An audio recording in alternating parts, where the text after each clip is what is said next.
You're listening to WCAT Radio, your home for authentic Catholic programming.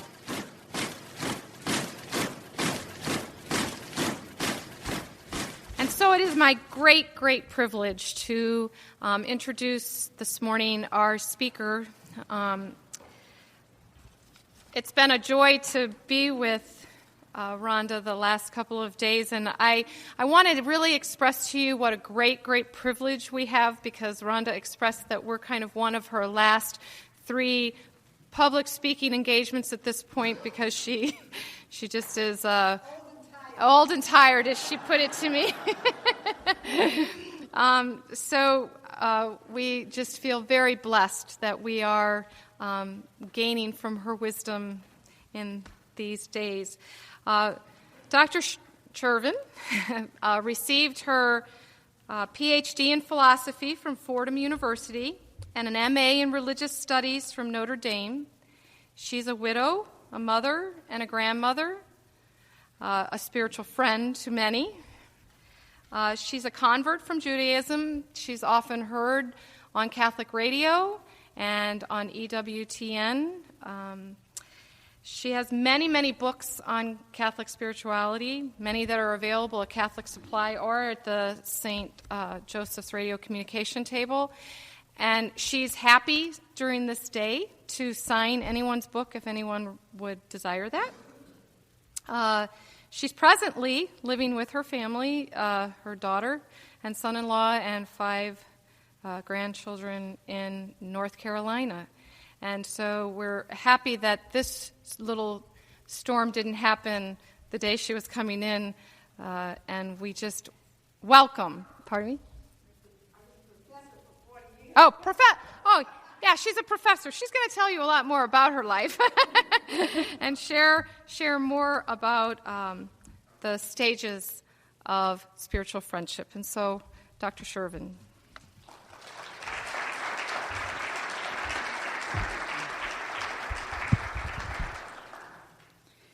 Oh, dear Jesus, you heard those prophetic words which you inspired the Word Gifts people to give about the tears and the hurts and the wounds. And so we thank you for all the tremendous joys we have had in our spiritual friendships during our life, or those we will have as we continue in fellowship in our prayer groups and in our parishes.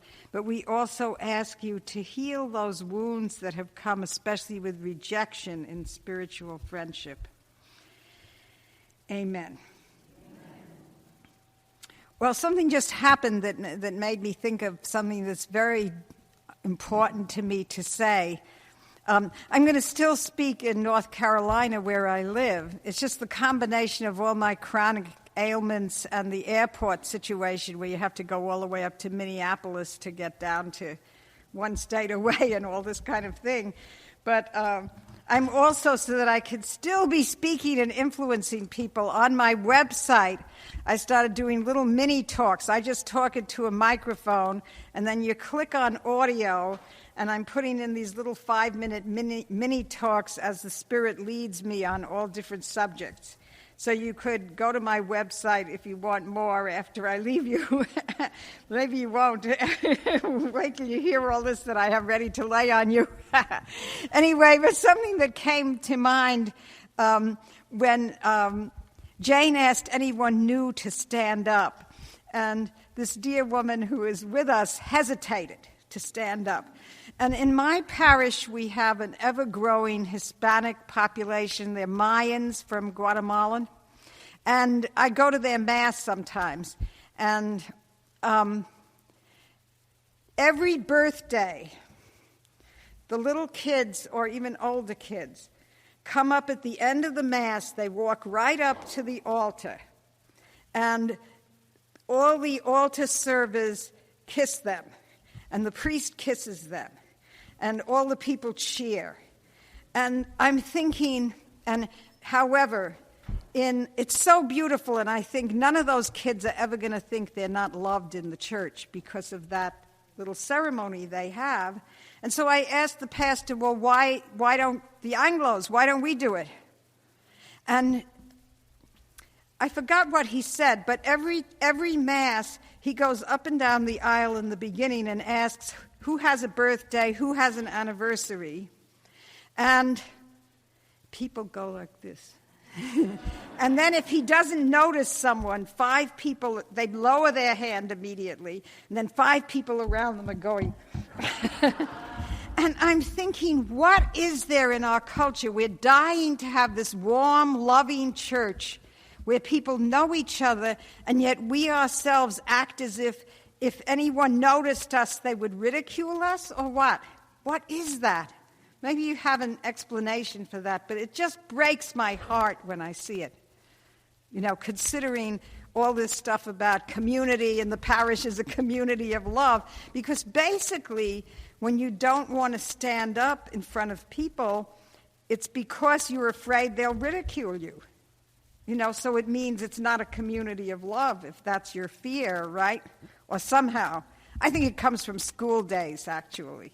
So people come from a family not necessarily so loving, but they feel secure in their family. Then they go to school, and the slightest thing, like they have 2 different color socks, they're ridiculed, and from then on, they never want to stand out, they never want to be different. But I think it's a serious need for healing, because it shows up in just little things like this. So now that I've embarrassed this woman completely, I'm sorry, I just...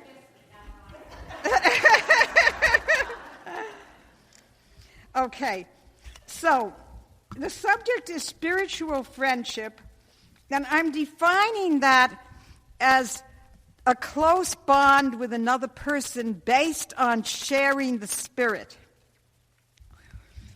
And I have this little leaflet, which is, where is the little leaflet? It's out there someplace. I think they made copies of back there is the little leaflet. Anyhow, I wrote this book, Spiritual Friendship, The Darkness and the Light, and that's totally out of print, but it's on my website as an e-book. And if you click on e-books, one of them is this, and you can get it for free. Just print it out or read it yourself. But anyway, I also made a little leaflet on this. And I say in the introduction to the leaflet, we wonder whether we are truly holy enough to sustain intimate friendship of the particular fervent character of spiritual union. We may wonder if others under our direction or those who come to us for advice are mature enough to develop such relationships without danger. And in the development of guidelines in this sensitive area, it's helpful to delineate some of the common stages such friendships must pass through. So, I worked out a whole series of stages of spiritual friendship. And as for, how many of you weren't here last night? Oh, quite a number. Okay. The reason I got into this is I had about 8 spiritual friendships at the time I started writing about this. 6 of them were absolutely horrible, and 2 were terrific. So I got interested in trying to see what the difference was. What were the things that make spiritual friendship possible, and what are the things that can get in the way? And I worked out these stages. Okay, so the first stage is attraction. And in our church associations, we meet people who are devout and loving, who we don't feel any desire to get closer to, even though we admire them. Like there might be someone in your rosary group or in your prayer group who you think is wonderful, but you don't have any special feeling, I want to get to know this person better. But from time to time you meet someone who you think is very devout and loving and spiritual, either the same sex, the opposite sex, older, younger, even a kid. I had this son who tragically committed suicide when he was 19. This was the greatest sorrow in my life. And he was a very spiritual kid. And he was kind of like a prayer partner to me, even though he was, he was 8 and I was 40. So it doesn't matter what the age is. Give you an idea how wise he was. I used to ask him when we would have family fights, I'd say, well, Charlie, do you think I was right? And he said, oh, Mom, you're always right, but you say it in such a nasty way, no one can accept it. So how's that for a word of knowledge? Of course, you wouldn't think that from listening to me here, but I'm an expert in anger management, and my present crusade is Catholic anger management. I have this book, Taming the Lion Within, 5 Steps from Anger to Peace. So he was always hearing me yelling, so that's what he said. Anyway,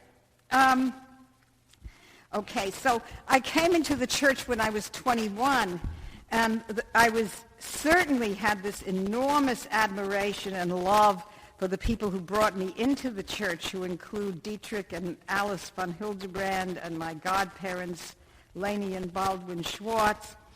And right after my conversion, the spiritual friendship which was the best in my whole life was with a man called Charles Rich. And this man had one of the most extraordinary stories of the 20th century. How many saw Fiddler on the Roof? Okay. He came from a town just like Fiddler on the Roof in Hungary, and he was a little Jewish kid, and he used to go off as a little kid. He'd go off into the forest to pray all day. So what the rabbis did is when they saw any kid who was religiously inclined, they didn't have to do any chores. They just had to pray and sit with the rabbis because they figured someday this kid will be a rabbi. Anyhow, his parents, eventually he moved to New York City, and without God in nature and without these mystical, the rabbis there were like charismatics. They were like mystical type rabbis. But the rabbis in New York City were these legalistic rabbis.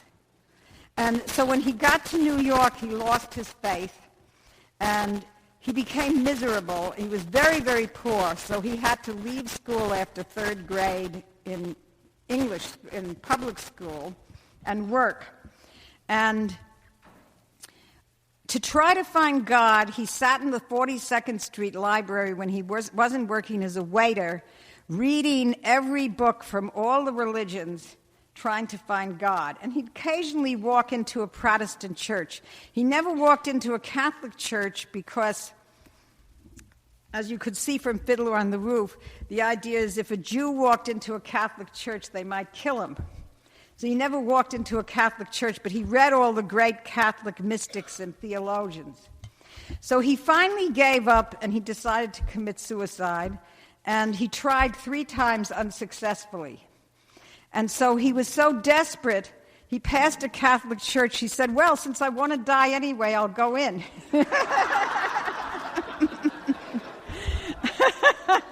So he walked in, and Jesus, from a painting on the wall, Jesus said, I am God. Anyway, it's a long, beautiful story after that. He lived till 99, and he spent his whole life praying all day in the Catholic Church. And he was a great mystic, but because he hadn't gone through more than 3rd grade, his writing was very flawed. He used to write a meditation every day, from 33 to 99 when he died. And so when I got to know him, I became not only his spiritual friend, but also his editor. So there are a lot of wonderful books that he wrote. What he did was he popularized all these great ideas in spirituality that he had read for years in the library. He popularized them. Like, let me give you just one example. He said, okay, striving for holiness is like a man decides he wants this beautiful suit that he sees in a store window, and the suit costs $100. So he saves, and he goes to the store, and he sees the suit, and he's about to plunk down the $100 when he thinks, well, it would be good to have a shirt and a tie to go with this beautiful suit. But he only has $100. So he buys a suit for $80 so he can have the shirt and the tie, and then he never has the suit that he wanted. So the parallel is we say we want to be holy, but then we think, Yes, but I also want to be comfortable. I also want to be this. I also want to have this. I also want to have that. And from adding in these worldly good things, we wind up not becoming saints. So his idea was anyone can become a saint. There's only one way to become a saint. You have to want it more than anything else in the world. So the way he would meet people, I met him when I was 21. I had just become a Catholic. And he had these blazing eyes, fiery eyes. And he was already in his late 50s, I think. Anyway, so he looked at me and he said, "So do you want to be a saint?" So I said, "Oh, I just became a Catholic. I don't know." And he said, "Well, you need to tell me because I don't like to be friends with anyone I'm not going to see in heaven. So if you don't want to be a saint, I don't want to talk to you." So he's an incredible character. He talked like a pushcart peddler till the end of his life, and he wrote these sublime things. And after his death, I edited a little book. I went through 25 boxes of these meditations and took out things, sentences of his that would relate to states of being that we have. So it's a little book that's out there at Lou's table, and it's called Preparing for Eternal Life, meditations from, or excerpts from the writings of Charles Rich. I also have a whole segment of my website on him. On my website, there's a link to Charles Rich, and I made up this whole website with pictures of him. I wrote his biography, and he's a fantastically wonderful. So he is the good spiritual friendship I had in my life for more than 40 years. And we would write letters. At one point, we would, after I started coming into all kinds of graces, I got in touch with him and we started writing letters back and forth every single day with our experiences in them.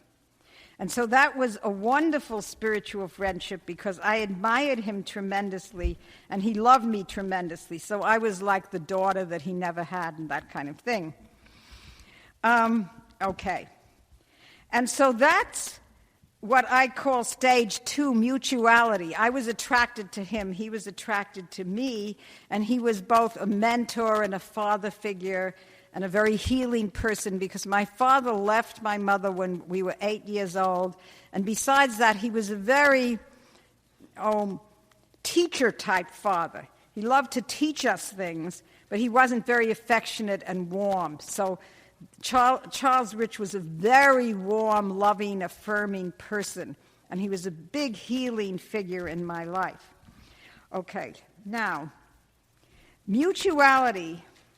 Sometimes a friendship never gets to stage 2, mutuality, and this is where we admire someone and want to be their friend, but that person, even though that person might be good to us, and want to help us in an agapic way. Last night I went through these different types of love. So if a person is very spiritual and very kind and very giving, he or she would want to help me because she sees what a broken, needy person I am, etc., etc. But that's not the same as a spiritual friendship because there's no equality in it, and because the other person doesn't want to share their spiritual experiences. See, I would tell this person everything that's going on in my soul, but the other person wouldn't in turn communicate with me what's going on in his or her soul, or particularly want to spend a lot of time with me either. You know, he or she would want to be a troubleshooter.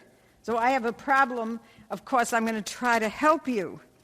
Now, this can be extremely painful because even though you have to be so grateful that this person is helping you, at the same time you see that there's not a mutual friendship love, this particular free love of the unique personality of the other. And in fact, that person would never miss you for a day if you went off the scene, because they legitimately see you as a needy person who they want to help, not as a friend they want to talk to for the rest of their lives, see? Now,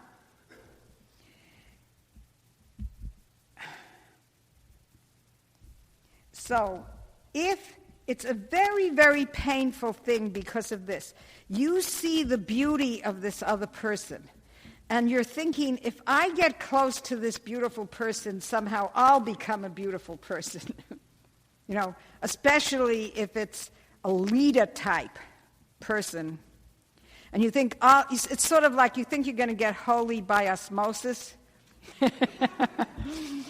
And the fact that this person loves you as in a helping love, but not as a friend.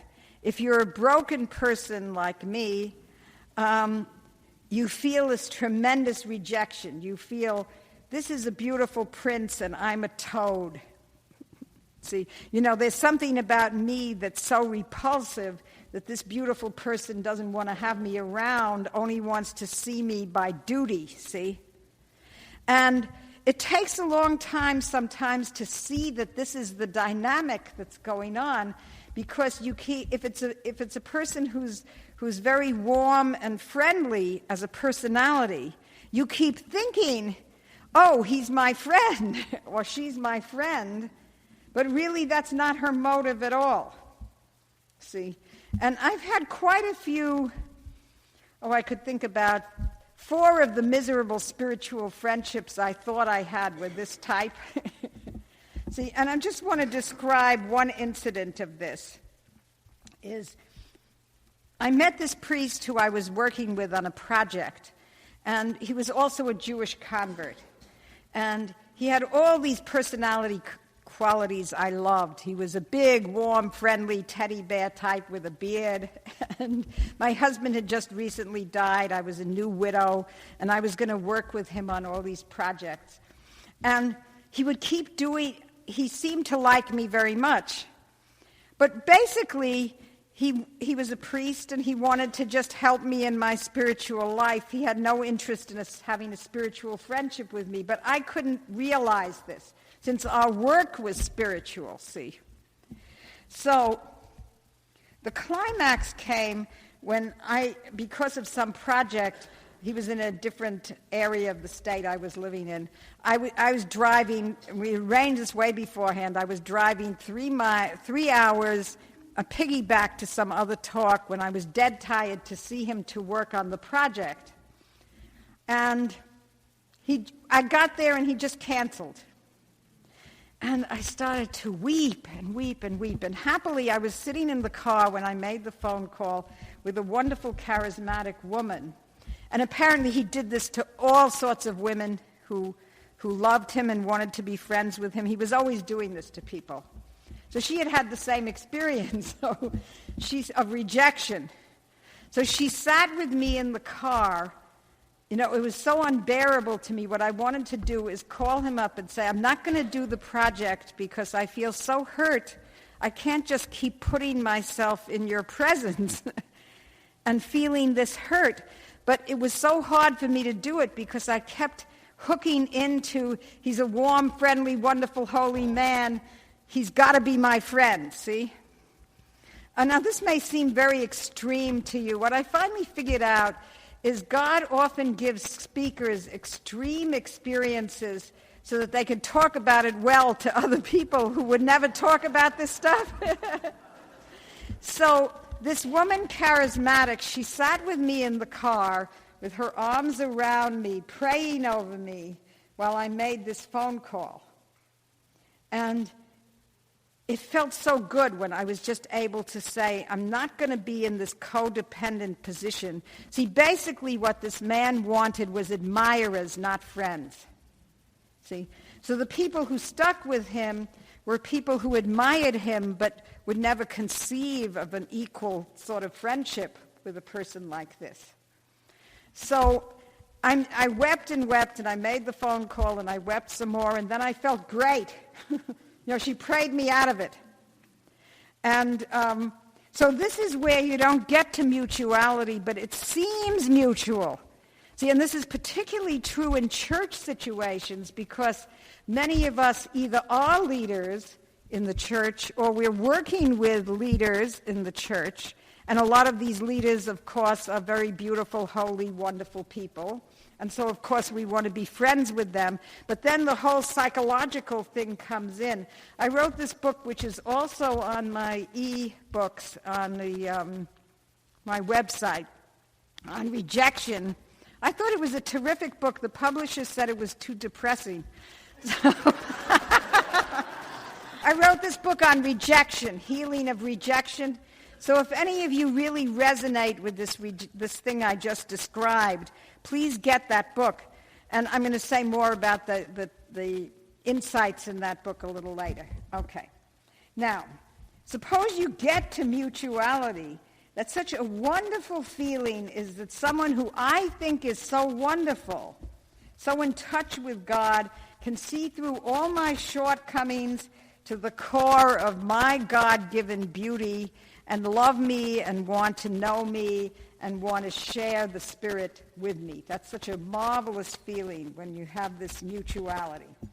And some friendships go right from this stage, mutuality, to the last glorious stage I have delineated, which is stage 4, union. And this is where two spiritual friends become like one, and that has, like in the lives of the saints, these spiritual friendships in the lives of the saints, and this has tremendous fruit for the people and for the people they minister to. So this would be the ideal. You go from mutuality to union. And that's what I'm going to talk about, the union stage this afternoon. So if what I say now seems very depressing, bizarre, or just awful, just I prayed about this a whole lot because I realized at least half the people who come to this workshop are going to be people who only have spiritual friendships of mutuality and union and who've never experienced any of this bad stuff, and it's going to just freak you out. But what I decided was to ask you, if you've never experienced anything that I have under stage 3, which I call enchantment, that you would just pray for all those who have, because it's very common.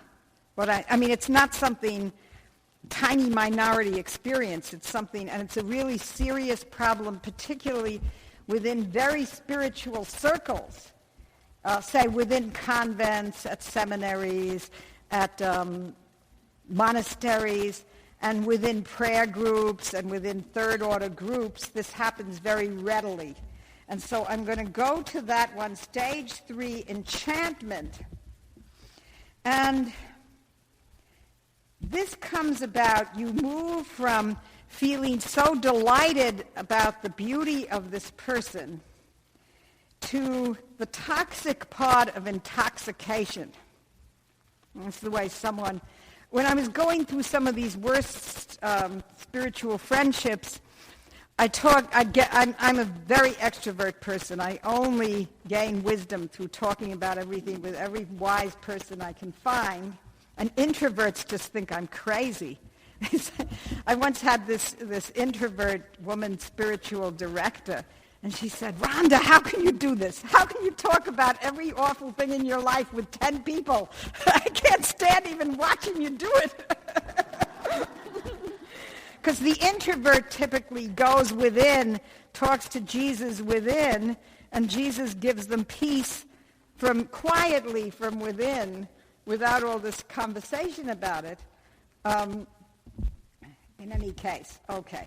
So how does this come about? How does this change? You have two spiritual people, and they love the beauty of each other's souls, and they're having this wonderful exchange of spiritual wisdom. How does this go into something toxic? This is how. I spent a lot of time analyzing this, and I know it's true. Okay. I think it's impossible to see the beauty of another person's spirit without wanting in some way to possess that quality. So I was living as a lay contemplative in a hermitage with this absolutely beautiful hermit who was the founder of this hermitage. And besides being so spiritual, and I lived there for 4 years, every daily Mass he gave a sermon that was different and deep. He never repeated himself in 4 years. So you can imagine. He prayed 5 hours minimum a day, and you can imagine how beautiful he was, his soul was. Besides which, he was just beautiful physically as well. He was a man of about 50, and I was then 70. Okay. So he was a very, very introverted character. So I would look at him. He had total self-control. He never, gesticulated with his hands. He never had all these nervous mannerisms that I had and all this.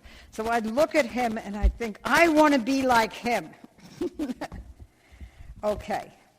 Now, you could say, I just want that characteristic that he has and pray for it. But if you're in a relationship to someone, we want to possess that quality as embodied in the other individual who we love.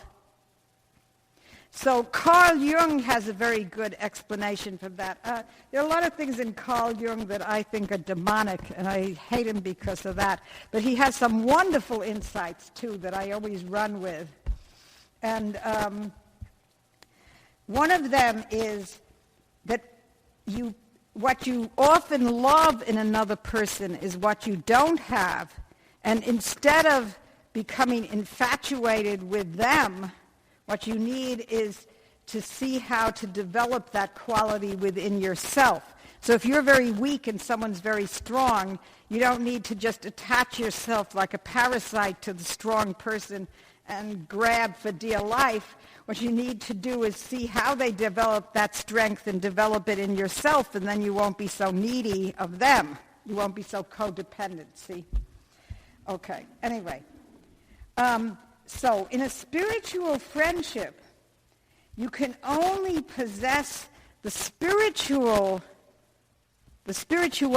of that other person by renouncing trying to possess them emotionally or physically.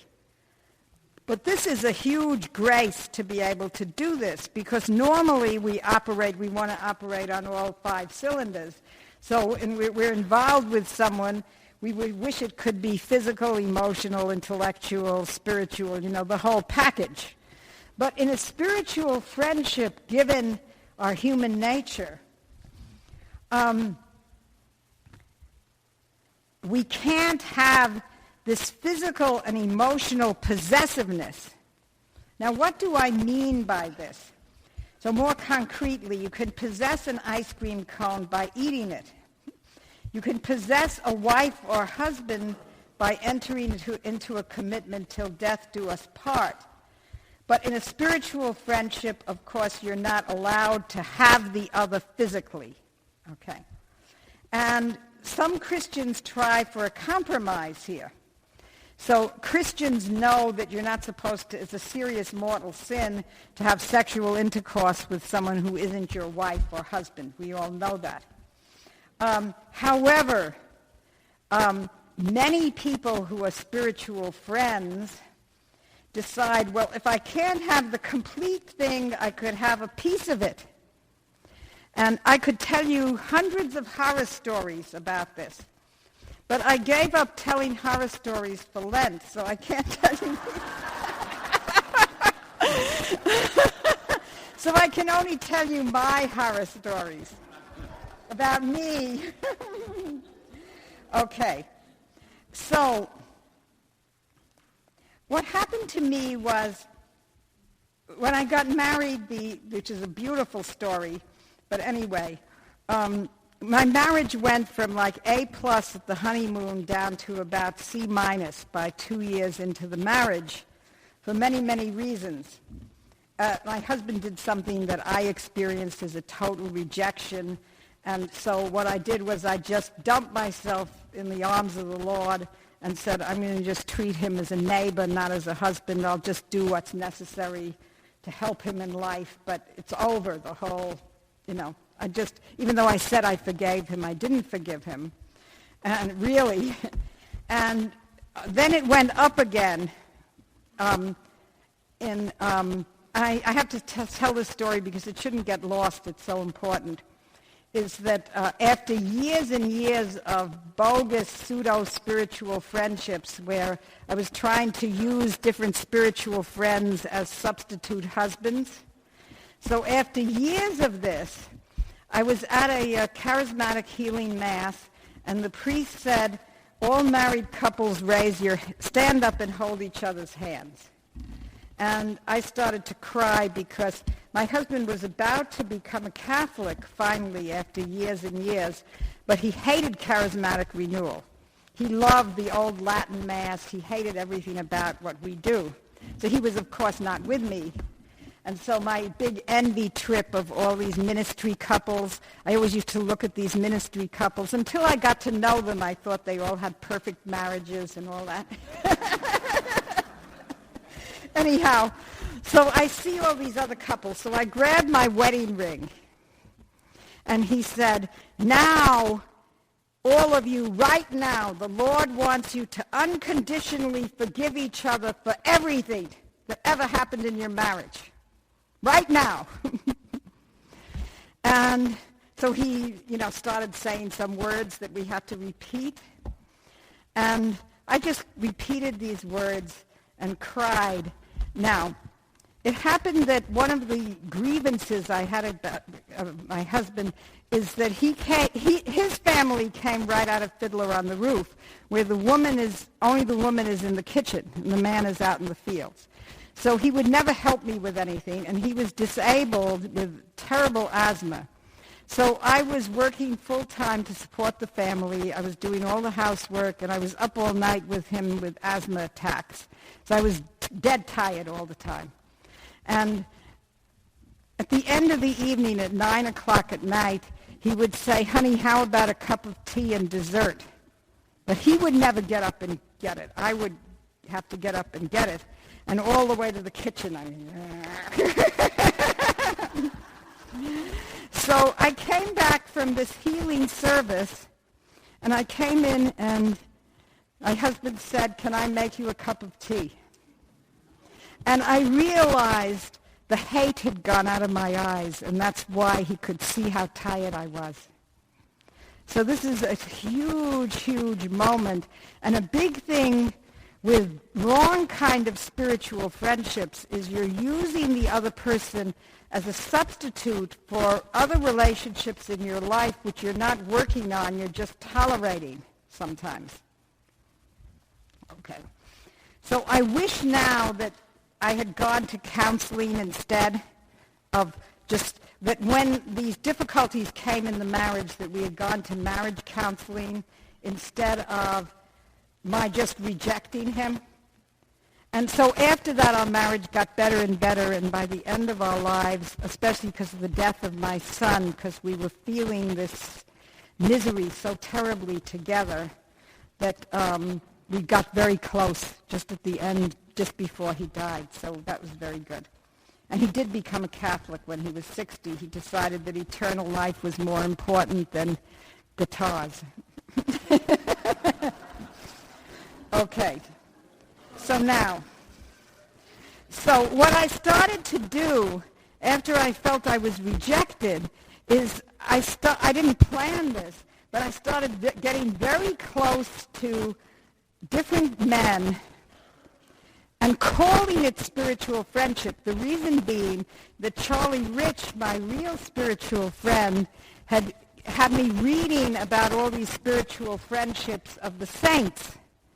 And so because of my, very faithful, I was a daily communicant. I prayed, especially after charismatic renewal, I would pray an hour a day. I'd pray the rosary, and all these, holy practices.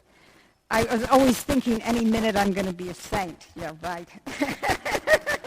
Anyhow, so from reading about all these spiritual friendships, anyone who I had an emotional need for I would call it a spiritual friendship because I was working at a Catholic school and there were all these spiritual people around me, right? So one of the main points I would like to make is what makes a spiritual friendship good is that the spiritual part is the center of gravity of the friendship.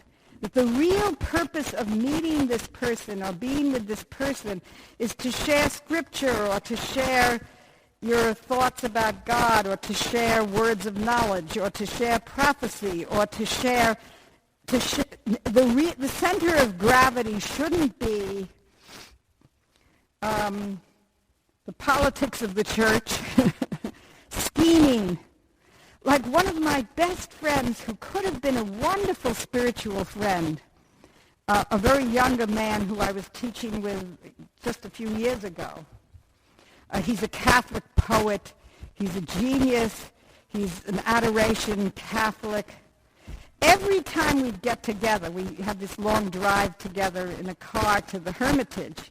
Every time we would get together, we would spend the time scheming about the politics of the school. So we hardly ever, so you couldn't call that a spiritual friendship, even though I'm a Catholic writer of spirituality and he's a Catholic poet. That's not a spiritual friendship, see? Because the center of gravity is scheming. And so, and of course, the center of gravity could also be physical attraction. It's almost impossible to love someone in depth without feeling any kind of physical attraction to them. You could never say to someone, I love your soul, but I hate your body. You know, it just doesn't go together. Because it has nothing to do with the outward looks of a person. It has to do like your soul and body are one. So your soul is expressed in your body. So there's this pull. But that has to be very minor. You know, my view is that if many spiritual friendships are good, you could start out with an element of physical attraction that you have to struggle with since you're not going to be married. Incidentally, one woman who was a spiritual leader and was talking to me about spiritual friendship, she said the worst thing is 4 words. What if and if only. What did she mean by that? She meant you get into she was a happily married woman who had this strong spiritual friendship with a priest. So there wasn't a problem that she was trying to make the priest a pseudo-husband because her marriage was good. So it wasn't like that. But just the same, she felt this strong attraction. And she said, you should never indulge in fantasies. What if married priest comes down the pike? What if my husband dies first? If only I was married to him instead of my husband. As soon as you start, what if only, the devil is just on you from that moment on, because he can put in your head every minute of the day, instead of working on your other relationships in your life, you're living in this fantasy world about this what if only idea. Okay, so you'll see in the saints, for instance, Elizabeth Seton was really in love with this Antonio Felici, who was a married man from Italy, who her husband died in Italy. He had business relations in Italy. And she became a Catholic through this couple. But she was especially close to the husband. And she has such a pure, beautiful soul. We always think of her that way. But if you read her letters, and, you know, I always find if you read the 500-page book about the saint, you get a lot that you would never see in the 100-page book. So she actually says, she groans at one point about what she calls my inflammable heart, is the way she puts it, which is so sweet. Okay, so even someone like her who was a saint went through this kind of thing. So she says once, in a letter to Antonio, she says, she only saw him once or twice a year, but he was supporting the family because she became a Catholic and her family rejected her. She was from a rich family. She became poverty-stricken. And so these business collaborators helped support her and so forth. So she was always writing to him. And she says, if only you were my brother, I could see you every day. So, okay, so you know but suppose she indulged in, well, any minute before she became a foundress and a nun, suppose every day she was thinking about, if your wife in Italy dies suddenly, then we could be married. This would destroy this as a spiritual friendship because the center of gravity would be on the emotional fulfillment and physical fulfillment of another marriage instead of on the transcendent spiritual, we are bonded in Christ. See that? Okay. So, now, here is, okay, so the way I put it here is, spiritual friendship should be an eschatological, that means heavenly sign of the union we will experience in heaven, which will be complete but not erotic, as we are told by the Lord. In fact, a foretaste on earth of what physical yet non-sensual fulfillment depends on renunciation, see? So on earth we can't have this total possession of another spiritually, and so we long to have that on an emotional or physical level, but we can't have that. Okay. So, here is how, now what happened to me is I had all these, I now see bogus spiritual friendships that were mostly based, they mostly weren't physical so much as they were based on tremendous emotional need, because when my husband became sick and after we had children, they say some women are mainly, first of all, wives and secondly, mothers. And some women are mostly mothers and secondarily wives in terms of their energies and their whole makeup. Some men are more fathers than husbands. So my husband was that type. So as soon as we had children, he stopped paying attention to me, and I felt as if I became Cinderella, went from a princess to Cinderella. You know, he stopped calling me little pet names and all that kind of stuff. Anyhow. So, and because of his asthma, he was so caught up in struggling to stay alive that he had very little energy to relate to me. So I was emotionally starved, basically. So I developed these friendships in order to have someone to talk to every day at my workplace or whatever, you know, people to talk to who I could talk to from the heart who wanted to spend time with me. So that part is very tragic, and I think I could forgive myself for that, looking back. But they were always very strange, these friendships, because if it's like that, there's an over-dependency, and everybody notices that you're kind of fawning on this person. And people are all praying for you. And since I was in charismatic renewal, the charismatic leaders, I was a speaker but not part of the core team, and they would all be praying for me because they'd see me getting involved in these relationships that were obviously, you know, supercharged. There was something wrong with the whole tone of them. Okay. Well, now I'm not going to go into this because the Lord said not to, but finally I met one where the needs matched perfectly, a man with who was going through midlife crisis, and who had a great need to relate to another woman other than his wife, he thought. And this thing became actually sinful. And as soon as that happened, he went to the charismatic leaders and said, how can I get rid of Rhonda fast before she ruins my marriage? And so they said, just never talk to her again, period. You know, just tell her and then never talk to her again. Well, he was a very warm, loving person. And it just even though I knew it was the right thing, felt so rejected. And I just went into a total tailspin of despair and misery. And I tell this sometimes, I use this example teaching seminarians. I taught in the seminary for 7 years, and a lot of these seminarians had spiritual friendships, and some of them were not the right kind. Like one woman insisted that the weekend before the ordination, the guy will go to a hotel with her so that she could prove to him he shouldn't make the step. And that's not very healthy. He persevered. He's a wonderful priest. But anyway, okay. So I tell these seminarians, okay, you think this is all fine, getting so close to this woman, and you're calling it a spiritual friendship, but she's praying every day that you discern you don't want to be a priest. She doesn't tell you this, but I know it. So she's just waiting for you to get the sign you don't have to be a priest.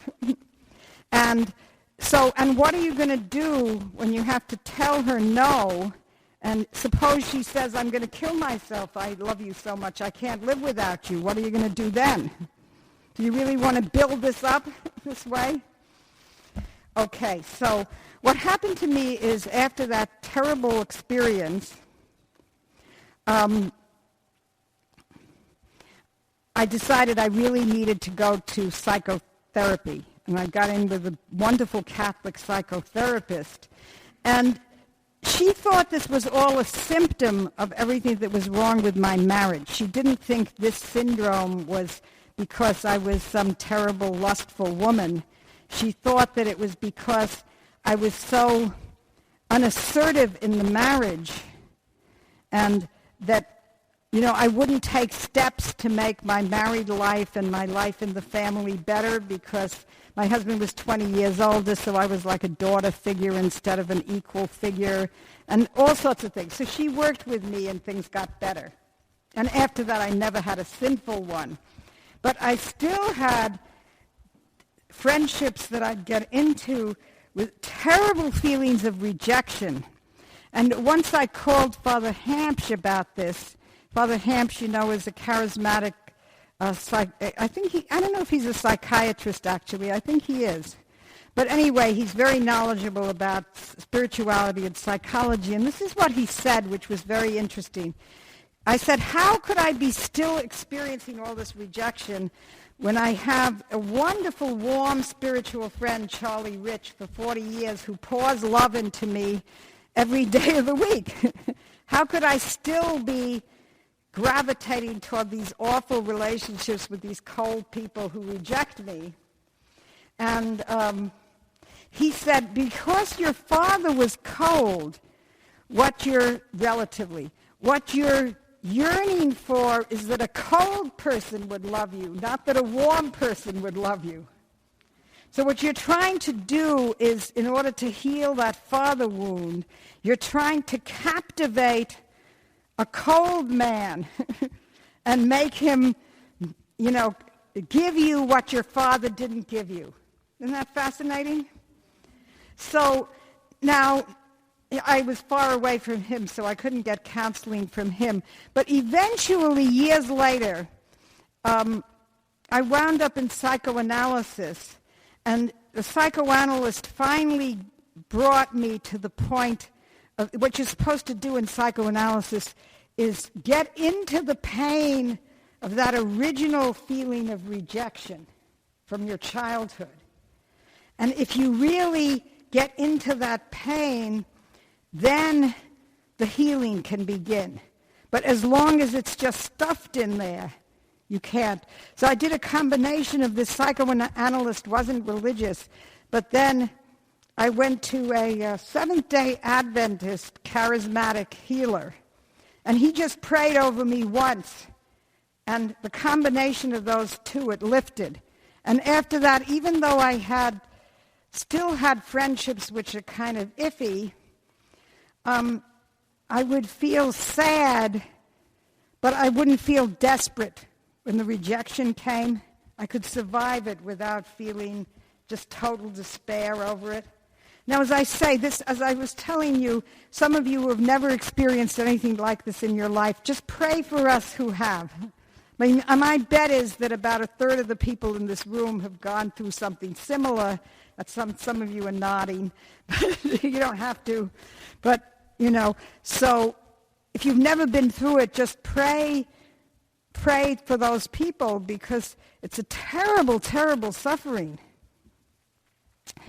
Okay. So now, let me look at the time question here. Okay, I think what I'm going to do is just now what the saints do is they warn against this this codependent kind of relationship. So Teresa of Avila, who had a spiritual friendship with John of the Cross, but primarily with a younger priest, Gratian, was her real long-term spiritual friend. And she says in one of her books, she said, I had this terrible fault that if I admired someone, I would become so preoccupied with him that I would constantly be thinking of him all day long. And she said, this only went away when I had this terrific vision of Jesus and his beauty. And he was so beautiful and radiant and luminous, walk in the light. He was so radiant and luminous that after I saw him, I could never be preoccupied that way with another human being. See? And von Hildebrand says this. He has a book, Man and Woman. And he asks himself the question whether a relationship between a man and woman could ever be fully spiritual. His reply is only when it is a communion in Jesus, from Jesus, and for Jesus. Only through being totally anchored in the supernatural is an ultimate I-thou relationship free of every sexual shadow, is the way he puts it. I'm giving it to you, sock it to you. He describes this a little more in a refined manner, but you can see what he's talking about. So it's free of every sexual shadow, and yet represents a unique fulfillment of the spiritual mutuality of man and woman. Francis de Sales, in the introduction to the Devout Life, says, how can you distinguish between true and vain friendships? Holy friendship speaks a plain, sincere language and commends nothing but virtue and the grace of God. Worldly friendship ordinarily produces a great profusion of honeyed words. I love that phrase. St. Francis de Sales was, I don't know whether he was actually a beekeeper, but his writings are filled with images about bees. And of course, the most famous one is, he says, you can win more souls with a spoonful of honey than a barrel full of vinegar. Anyway, so he says, it coaxes us, worldly friendship, in little passionate expressions, and by praise of beauty, grace, and other sensual qualities.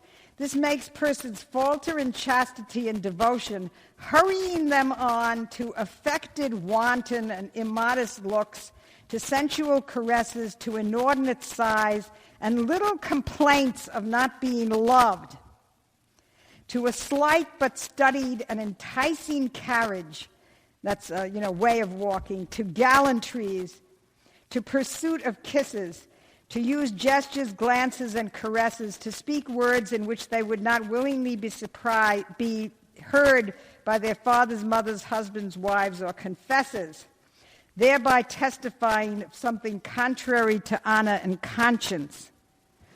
Now, what many women do is they wouldn't do this in body language in public, but they do it in letters, things they write, little hints of how wonderful you are, and, trying to. Teresa of Avila says, you shouldn't be, where is that? Okay, I have all these pages down, but I said too much because I felt called to. Anyway, she says in the convent, because there was problems back then, certain also of lesbianism in convents, and the way they used to deal with that is they'd throw the people they'd separate them and throw one into the dungeon. They had a dungeon in the convent. These problems. So, because they were there for life, you couldn't get rid of them. So, not that, I don't want to, I wasn't saying that to make fun of lesbians. I was saying it to just make the point that they had severe measures in those times. So if anyone here has a lesbian orientation and is struggling and suffering with that, I'm sorry if I sounded flip about it. I try not to do that. Because, of course, the orientation isn't the sin. The orientation is something you struggle with and try to be healed of. Anyhow, Teresa says in the convent, she says, you shouldn't use phrases such as, if you love me, don't you love me? See, you shouldn't be asking people in spiritual context, you shouldn't be asking people, do you love me? Do you love me more than so-and-so? All this kind of thing. Because this is the language of eros. It's not the language of friendship. Typically friends, not in a spiritual context, but just in general. Friends don't try to find opportunities to look into each other's eyes, right?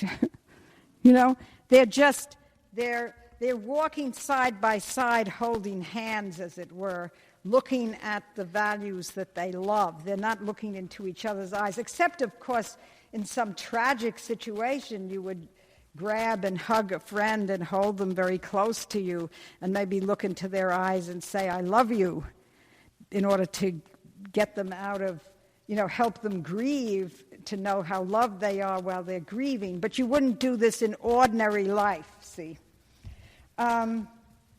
Okay. So in this book, which you can get on the web, I have all sorts of quotations from the saints and other writers about this kind of thing. Here is St. Jane of Chantal. This is a very, very interesting spiritual friendship. St. Jane, oh, wait a minute. When does my talk end? Is it 10:30? No. Okay. But we need a break before Monsignor talks, right? So I'll summarize this very quickly. She was a young widow. Her husband was killed in a hunting accident, and she had 4 or 5 children. She was absolutely stunned. It was totally out of the blue. She was absolutely miserable. She was very devout, and because of the inheritance laws, she loved her father very much, and she wanted to move back home, but if she moved back home, the kids would lose their whole inheritance. You had to move in with your husband's family under those circumstances. And her husband's father had a mistress running the house, was not devout at all. So she was miserable. She'd just tend to the poor out of the basement of the manor house, sort of, and pray up a storm. And she had this vision that in prayer that there was this man who was dressed as a priest who would someday help her. And he had a vision of a woman who looked just like Jane, Frances de Sales did, who would found this convent with him, which was the Visitation Convent. So he met her at a social gathering, and immediately there was this tremendous bonding between the two of them because they were both bent on holiness. And they developed this wonderful spiritual friendship. But she was much more attached to him than he to her. So the women rode horseback in those days before cars for many, many miles. She would ride like 5 hours galloping on her horse in order to consult him about something. That was before she moved to the same city and she founded this convent. But he would say to her, he was busy detaching her from worldly goods and different worries about the family and all these things. And he said, someday you will experience the last detachment from me. See? And she always resisted this. And there's this amazing scene just a couple of weeks before he died.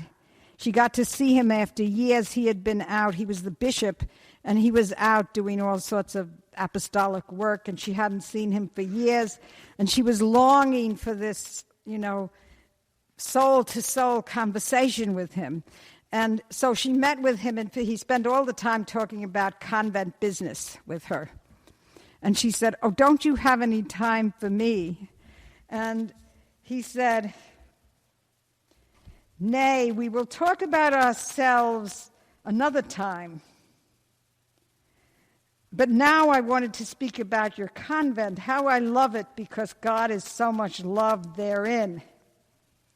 And so when he died after that, she went to the tomb, and she just laid her head on the tomb and wept and prayed and prayed and prayed. And finally she got this deep peace and the sense she was united to him in a spiritual way, and she didn't need to see him again on earth. And when she died, Vincent de Paul, who was a disciple of Francis de Sales, he was in Paris and she was in another area of France. But he didn't know she had died, but he saw this ball of like fire rising into the sky and joining another ball of fire, and afterwards he heard she had died and figured that her soul went to join him finally in heaven. Okay, so what is emotional possession? Oh, 5 more minutes I have, I guess. I think what I'll do is just quickly summarize the rest of this in the second talk, because I think you need a break. I think I've said plenty, no? Okay, whether you wanted to hear it or not, the Lord told me to lay it on. So you could actually, I wish that any of you who were particularly touched by anything I said in that talk, because it was very painful to give it, and I wish you would tell me, in the between times, if anything I said had a special meaning for you, because the Lord seemed to be telling me I had to do it because it would be meaningful to certain people here present. Okay. So, Lord, help us to have holy spiritual friendships. Help us to improve our family relationships in such a way that we are not inclined towards pseudo-spiritual friendships, but can benefit by the ones that are really from you. Amen.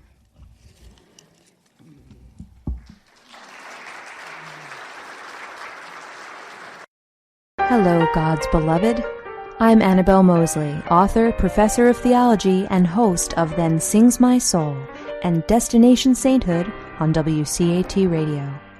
I invite you to listen in and find inspiration along this sacred journey we're traveling together to make our lives a masterpiece and, with God's grace, become saints. Join me, Annabelle Mosley, for Then Sings My Soul and Destination Sainthood on WCAT Radio. God bless you. Remember, you're never alone. God is always with you.